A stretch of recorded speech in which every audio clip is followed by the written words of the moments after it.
ലോകമാകെ ഉറ്റുനോക്കിയ പ്രധാനമന്ത്രി Narendra Modi Chinese president Xi Jinping കൂടിക്കാഴ്ച പൂർത്തിയായി. കൂടിക്കാഴ്ച 55 മിനിറ്റാണ് നീണ്ടുനിന്നത്. ഇരു രാജ്യങ്ങളും തമ്മിലുള്ള ബന്ധം ശക്തമാക്കേണ്ടത് മാനവരാശിക്ക് അനിവാര്യമാണെന്ന് കൂടിക്കാഴ്ചയ്ക്ക് ശേഷം പ്രധാനമന്ത്രി നരേന്ദ്രമോദി പറഞ്ഞു. ഷാങ്ഹായ് സഹകരണ ഉച്ചകോടിക്കിടെയാണ് കൂടിക്കാഴ്ച നടന്നത്. റഷ്യൻ പ്രസിഡന്റ് വ്ളാഡിമിർ പുടിനുമായും മോദി കൂടിക്കാഴ്ച നടത്തി. MG മിഥുൻ ചേരുന്നു. മിഥുൻ, വളരെ തന്ത്രപ്രധാനമാണ് രാജ്യത്തെ സംബന്ധിച്ച്, പ്രത്യേകിച്ച് അമേരിക്കയുടെ തീരുവ പ്രതിസന്ധികൾ അടക്കം നിലനിൽക്കുന്ന ഘട്ടത്തിൽ പുതിയൊരു ലോകക്രമത്തിന്, അത് ഇന്ത്യ കൂടി നയിക്കുന്ന ഒരു പുതിയ ലോകക്രമം കൂടി ഉണ്ടാകുന്നു, അതിൽ ചൈന കൂടി ഭാഗമാകുന്നു എന്ന് പറയുമ്പോൾ ഇന്ത്യയുടെ പുതിയ ലക്ഷ്യം വിശാലമാണ്. ഈ കൂടിക്കാഴ്ചയും നിർണായകമായിരുന്നു. എന്താണ് ഇതിൻ്റെ രാഷ്ട്രീയം? കൂടിക്കാഴ്ചയ്ക്ക് ശേഷമുള്ള സാഹചര്യങ്ങൾ എങ്ങനെയാണ്? സജിത്ത്, തീർച്ചയായും വളരെ നിർണായകമായ ചർച്ചയ്ക്കാണ് ഇപ്പോൾ പര്യവസാനമായിരിക്കുന്നത്. ഇതൊരു തുടക്കം മാത്രമെന്ന് തന്നെ നമുക്ക് കരുതേണ്ടിയിരിക്കുന്നു. കാരണം പുതിയൊരു ലോകക്രമത്തിൻ്റെ സൂചന നൽകുന്ന ചില വാക്കുകൾ കഴിഞ്ഞ ദിവസം ജപ്പാനിൽ സന്ദർശന വേളയിലിടെ പ്രധാനമന്ത്രി നരേന്ദ്രമോദി വ്യക്തമാക്കിയിരുന്നു. അത് ലോകത്തെ തന്നെ സാമ്പത്തിക രംഗത്ത് ഇന്ത്യ ചൈന ബന്ധം വലിയ ഊഷ്മളമായി മുന്നോട്ട് പോയാൽ അത് വലിയ ശക്തിയായി മുന്നോട്ട് പോകാൻ സാധിക്കുമെന്നുള്ള രീതിയിലുള്ള ചില വാക്കുകൾ കഴിഞ്ഞ ദിവസം അദ്ദേഹം പറഞ്ഞു വെക്കുകയും ചെയ്തു. അതിന് പിന്നാലെയാണ് ഈ കൂടിക്കാഴ്ച നടക്കുകയും ചെയ്തത്. 55 മിനിറ്റോളം ഈ കൂടിക്കാഴ്ച നടത്തിയിട്ടുണ്ട്. എന്തൊക്കെ കാര്യങ്ങളിൽ ഒരു തീരുമാനമായി എന്നുള്ള വിശദാംശങ്ങൾ അല്പസമയത്തിനകം തന്നെ നമുക്ക് ലഭ്യമാകുമെന്നാണ് മനസ്സിലാക്കാൻ സാധിക്കുന്നത്. നിലവിലെ സാഹചര്യത്തിൽ, അതായത് ഈ കോവിഡിന് ശേഷം നിർത്തിവെച്ചിട്ടുള്ള നേരിട്ടുള്ള വിമാന സർവീസുകൾ അത് പുനരാരംഭിക്കാനുള്ള ഒരു തീരുമാനത്തിലേക്ക് ഇരു രാജ്യങ്ങളും എത്തി എന്നുള്ളതാണ്. പിന്നെ മാനസരോവരത്തിലേക്കുള്ള യാത്ര അത് പുനരാരംഭിക്കാൻ സാധിച്ചു എന്ന് പ്രധാനമന്ത്രി നരേന്ദ്രമോദി വ്യക്തമാക്കി. മറ്റൊന്ന്, സമീപകാലങ്ങളിൽ, അതായത് ഗാൽവാൻ താഴ്വരയിൽ ഉണ്ടായിട്ടുള്ള പ്രശ്നങ്ങൾക്ക് ശേഷം ഈ അതിർത്തി മേഖലയിൽ ഇന്ത്യയും ചൈനയുമായി ബന്ധപ്പെട്ടുണ്ടായിട്ടുള്ള സംഘർഷങ്ങൾക്ക് അത് പൂർണ്ണതോതിൽ അയവ് വന്നിട്ടുണ്ട്. അതുകൊണ്ട് തന്നെ ഈ ബന്ധം സുഗമമായി മുന്നോട്ട് കൊണ്ടുപോകുന്നതിന് വേണ്ടിയുള്ള എല്ലാ നടപടികളും സ്വീകരിക്കുന്നുകൂടി പ്രധാനമന്ത്രി നരേന്ദ്രമോദി വ്യക്തമാക്കുകയും ചെയ്തു. മറ്റെന്തൊക്കെ കാര്യങ്ങൾ ഈ യോഗത്തിൽ ചർച്ചയായി എന്നുള്ളതാണ് നമുക്കിനി കണ്ടറിയേണ്ടിയിരിക്കുന്നത്. ഏവരും ഉറ്റുനോക്കിയതുപോലെ തന്നെ ഈ US ഏർപ്പെടുത്തിയിരിക്കുന്ന ഈ ചുങ്കവും അല്ലെങ്കിൽ അധിക തീരുവയുമായി ബന്ധപ്പെട്ടുള്ള വിവാദങ്ങൾ, അതുമായി ബന്ധപ്പെട്ട് ഈ യോഗത്തിൽ ചർച്ചയാകുമെന്നുള്ള സൂചനകളൊക്കെ ഉണ്ടായിരുന്നു. അത്തരത്തിൽ നാളെ റഷ്യൻ പ്രസിഡന്റ് വ്ളാഡിമിർ പുടിനുമായും നരേന്ദ്രമോദി കൂടിക്കാഴ്ച നടത്താനിരിക്കുകയാണ്. അദ്ദേഹം നേരത്തെ 9 മണിയോടുകൂടി, ഇന്ത്യൻ സമയം ഏകദേശം 9 മണിയോടുകൂടി അദ്ദേഹം ചൈനയിൽ എത്തിച്ചേരുകയും ചെയ്തിട്ടുണ്ടായിരുന്നു. ഇവർ 3 പേരും തമ്മിൽ ഒരു കൂടിക്കാഴ്ച ഉണ്ടാകുമെന്നുള്ള റിപ്പോർട്ടുകൾ കൂടി ഈ ഒരു ഘട്ടത്തിൽ പുറത്തു വരുന്നുണ്ട്. അങ്ങനെയെങ്കിൽ US-നെതിരെ മറ്റൊരു സാമ്പത്തിക ചേരി, ഈ 3 രാഷ്ട്രങ്ങളും തമ്മിലുള്ള ഒരു സാമ്പത്തിക ചേരിക്ക് തുടക്കം കുറിക്കാനുള്ള ഒരു തുടക്കമായി ഇതിനെ നമുക്ക് വിശേഷിപ്പിക്കാൻ സാധിക്കുകയും ചെയ്യും. അത് അങ്ങനെയുള്ള ഒരു മീറ്റിംഗായി ഇതിനെ നമുക്ക് കരുതേണ്ടിയിരിക്കുകയും ചെയ്യുന്നു എന്നുള്ളത് തന്നെയാണ്. മറ്റൊന്ന്, നമുക്കറിയാം, ധാരണയിലേക്ക് എത്തേണ്ട ചില വിഷയങ്ങൾ കൂടി ഉണ്ടായിരുന്നു ഈ ഒരു കൂടിക്കാഴ്ചയ്ക്ക് മുമ്പ് എന്നുള്ളത് തന്നെയാണ്.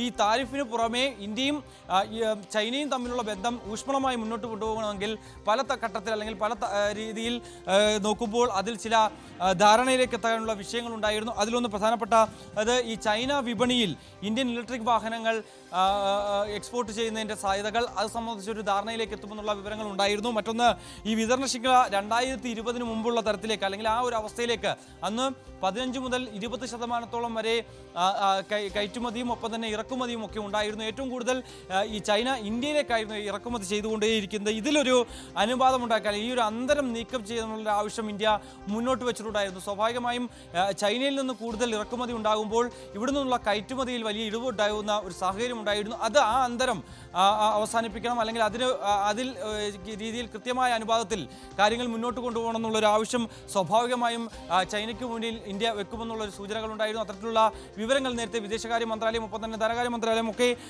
വെച്ചു പുലർത്തിയ ഒരു കാര്യം തന്നെയായിരുന്നു. നിരന്തരം ആവശ്യം ഉന്നയിക്കുകയും ചെയ്തതാണ്. മറ്റൊന്ന്, ചൈന മുന്നോട്ട് വെച്ച പ്രധാനപ്പെട്ട കാര്യം 51% നിക്ഷേപം ഇന്ത്യയിൽ നടത്താനുള്ള അനുമതി നൽകണം. അത്തരത്തിൽ ഇപ്പോൾ ഉണ്ടായിരിക്കുന്ന ആ ഉപരോധം അത് പൂർണ്ണമായും നീക്കം ചെയ്തുകൊണ്ട് 51% നിക്ഷേപം നടത്താനുള്ള ഒരു സാധ്യത അത് അനുവദിച്ചു നൽകണമെന്നുള്ളൊരു ആവശ്യം നേരത്തെ മുതൽ തന്നെ ചൈന മുന്നോട്ട് വെക്കുന്നുണ്ടായിരുന്നു. പക്ഷേ സ്വാഭാവികമായും അത്രയും നിക്ഷേപം നടത്താനുള്ള ഒരു സാധ്യത വളരെ കുറവാണ്. അത് അംഗീകരിക്കാൻ ഒരു ഘട്ടത്തിൽ പോലും ഇന്ത്യ തയ്യാറാകില്ല. പക്ഷേ നേരത്തെ ഉണ്ടായിരുന്ന ആ നിക്ഷേപം 2020 മുമ്പ് ഉണ്ടായിരുന്ന 15% മുതൽ 20% വരെ നിക്ഷേപം ഇന്ത്യയിൽ ചൈന നടത്തിയിരുന്നു. അത് 25% വരെ ഉയർത്തി നൽകിയേക്കാം എന്നുള്ള ഒരു ധാരണയിലേക്ക് നേരത്തെ വാങ്ങി ചൈനീസ് വിദേശകാര്യമന്ത്രി ഇന്ത്യ സന്ദർശിക്കുമ്പോൾ ഇന്ത്യൻ വിദേശകാര്യമന്ത്രിയുമായി നടത്തിയ കൂടിക്കാഴ്ചയിലൊക്കെ ഏകദേശ ധാരണയായിരുന്നു എന്നുള്ളത് തന്നെയാണ്. ആ ഒരു തീരുമാനത്തിലേക്ക് കൂടി ഒരു സമ്പൂർണ്ണ തരത്തിലേക്ക് അല്ലെങ്കിൽ അതിലൊരു വ്യക്തമായ ചിത്രത്തിലേക്ക് കാര്യങ്ങൾ എത്തി എന്ന് കൂടി നമുക്ക് കരുതേണ്ടിയിരിക്കുന്നു. എന്തായാലും നിലവിലെ സാഹചര്യത്തിൽ ഈ വിഷയങ്ങൾക്ക് പുറമെ വ്യാപാര രംഗത്ത് ഏകദേശം $6 ലക്ഷം ഡോളറിന്റെ ഒരു രീതിയിലുള്ള വ്യാപാരം നടത്തുന്നതിന് വേണ്ടിയുള്ള ചർച്ചകളും കൂടിക്കാഴ്ചയിൽ ഉണ്ടാകും എന്ന് തന്നെ പ്രതീക്ഷിക്കപ്പെടുന്നു. എന്തായാലും നിലവിൽ ഇതിന്റെ വിശദാംശങ്ങൾ ഇനി വരേണ്ടിയിരിക്കുന്നു. മിഥുനിലേക്ക് വരാം. മോഹൻ വർഗീസ്, നയതന്ത്ര വിദഗ്ധൻ നമുക്കൊപ്പമുണ്ട്, വിദേശകാര്യ വിദഗ്ധൻ. സാർ, ഈ വിഷയത്തിൽ ഇന്ത്യ തേടുന്നത് പുതിയ വിപണിയാണ്. അമേരിക്കയുടെ തീരുവ പ്രതിസന്ധിയെ മറികടക്കാൻ ഇന്ത്യ വലിയ സാധ്യതകൾ നേരിടുന്നുണ്ട്. ഒരുപക്ഷെ തുടക്കത്തിലെ വെല്ലുവിളികൾ ഉണ്ടെങ്കിൽ കൂടിയും ഒരുപക്ഷെ അത് സാധ്യമായാൽ പുതിയ വലിയ ലോകമാണ് രാജ്യത്തിന് മുന്നിൽ തുറക്കുക എന്ന പ്രതീക്ഷയുണ്ട്. തൊട്ട അയൽ രാജ്യമായ ചൈനയുമായി നമ്മൾ നടത്താൻ പോകുന്ന ഈ നീക്കങ്ങളുടെ പ്രസക്തി എത്രമാത്രമാണ്? ഒരുപക്ഷെ ഈ ചർച്ചയിൽ ഇരുവരും തമ്മിലുള്ള കൂടിക്കാഴ്ചയിൽ വിഷയമായിട്ടുണ്ടാവുക ഏതൊക്കെ തന്ത്രപ്രധാനമായ വിഷയങ്ങളായിരിക്കാം? തീർച്ചയായും അമേരിക്കയിൽ നഷ്ടപ്പെടുന്ന വിപണി ഇന്ത്യക്ക് മറ്റ് രാജ്യങ്ങളിലൂടെ, ചൈന മാത്രമല്ല മറ്റ് പുതിയ വിപണികളിലൂടെ ആ നഷ്ടം തിരിച്ചെടുക്കണം എന്ന ഒരു ചിന്ത ഉണ്ടാവും. തീർച്ചയായും ആ ഒരു ചിന്ത തന്നെയായിരിക്കണം നരേന്ദ്രമോദി ഷീ ജിൻപിങ് ചർച്ചയിൽ നിഴലിച്ചു നിൽക്കുക. പക്ഷെ അതോടൊപ്പം തന്നെ ഇപ്പൊ വ്യാപാര ചർച്ചയുടെ പശ്ചാത്തലത്തിലാണ് ഈ സന്ദർശനം ഉള്ളതെങ്കിൽ പോലും യഥാർത്ഥത്തിൽ കുറച്ചുകൂടി തന്ത്രപരമായ കാര്യങ്ങളിലെ തീരുമാനമായിരിക്കണം കൂടുതൽ പ്രധാനം. ഇവിടെ എല്ലാവരുടെയും മനസ്സിൽ ട്രംപുമായി ഉള്ള ഒരു പ്രശ്നം അല്ലെങ്കിൽ ഇരട്ട തീരുവ സംബന്ധിച്ച പ്രശ്നം അത് പരിഹരിക്കുന്നതിന് ഇന്ത്യ പുതിയ വിപണികൾ തേടുന്നു എന്നത് യാഥാർത്ഥ്യമാണ്. പക്ഷെ ഈ ഘട്ടത്തിൽ ഇന്ത്യക്ക് ചൈനയിലേക്ക് കയറ്റുമതി ചെയ്യാനാവുന്ന ഇനങ്ങളുടെ കാര്യത്തിൽ വളരെയധികം പരിമിതികളുണ്ട്. കാരണം യഥാർത്ഥത്തിൽ ഇന്ത്യയും ചൈനയും കോമ്പറ്റീറ്റേഴ്സ് തന്നെയാണ്. യഥാർത്ഥത്തിൽ കോംപ്ലിമെന്ററി അല്ല, ദേ ആർ കോമ്പറ്റീറ്റേഴ്സ്.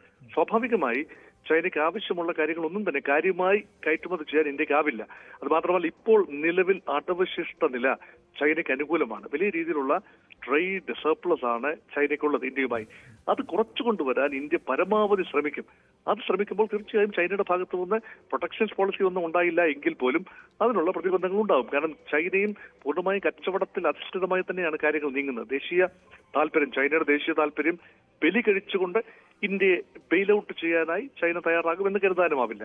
ഇവിടെയാണ് പുതിയ മേഖലകൾ കണ്ടെത്താനുള്ളത്. അത് ആദ്യം ചെയ്യേണ്ടത് അതിർത്തി സംബന്ധമായ തർക്കങ്ങളിൽ ഒരു ശാശ്വതമായ പരിഹാരം ഉണ്ടാവുക എന്നതാണ്. ചുരങ്ങൾ, 3 ചുരങ്ങളിലൂടെ, നാഥുല ചുരം ഉൾപ്പെടെയുള്ള 3 ചുരങ്ങളിലൂടെ കഴിഞ്ഞയാഴ്ച വ്യാപാരം ചെറിയ തോതിൽ തുടങ്ങിയതായി റിപ്പോർട്ടുകൾ വന്നിരുന്നു. അത് കൂടുതൽ വർദ്ധിപ്പിക്കുക, ഏത് രീതിയിലാണ് വർദ്ധിപ്പിക്കാനുള്ളത് എന്ന് ഉഭയകക്ഷി അടിസ്ഥാനത്തിൽ തീരുമാനിക്കേണ്ടതാണ്. ഉന്നതതല ചർച്ച, ഷീ ജിൻപിങ് മോദി ചർച്ചയ്ക്ക് മുന്നോടിയായി തീർച്ചയായും ആ ഗ്രൗണ്ട് വർക്ക് ഒരുക്കേണ്ടതുണ്ട്. ഇത്ര ധൃതിയിൽ തീർച്ചയായും അത് നടക്കില്ല. മറ്റൊരു ഉച്ചകോടി അധികം വൈകാതെ തന്നെ, ഒരു വിശാലമായ ഉച്ചകോടി, ട്രേഡ് കാര്യങ്ങൾ സംസാരിക്കാനായി ഒരു ഉച്ചകോടി ഉണ്ടാകാനുള്ള സാധ്യത തള്ളിക്കളയാനാവില്ല. പക്ഷെ എല്ലാ കണ്ണുകളും ഒരുപക്ഷെ ഈ ഡിസംബർ മാസത്തിലെ പുടിന്റെ ഇന്ത്യ സന്ദർശനത്തിൽ ആണ് ഉടക്കി നിൽക്കുന്നത്. ഇവിടെ ഇപ്പോൾ Putin, Chinese president Xi Jinping, Modi ത്രികക്ഷി ചർച്ച ഒരുപക്ഷെ ഇന്നും നാളെയുമായി നടന്നേക്കാം. അതിൽ ഉരുത്തിരിയുന്ന ആശയങ്ങൾ അടുത്ത റൗണ്ടിലേക്ക് വരാനുള്ള സാധ്യതയാണ് കാണുന്നത്. അതുകൊണ്ട് ഉഭയകക്ഷി ചർച്ച എന്നതിനേക്കാൾ കൂടുതൽ അമേരിക്ക എന്ന പൊതു ശത്രുവിനെ, പൊതു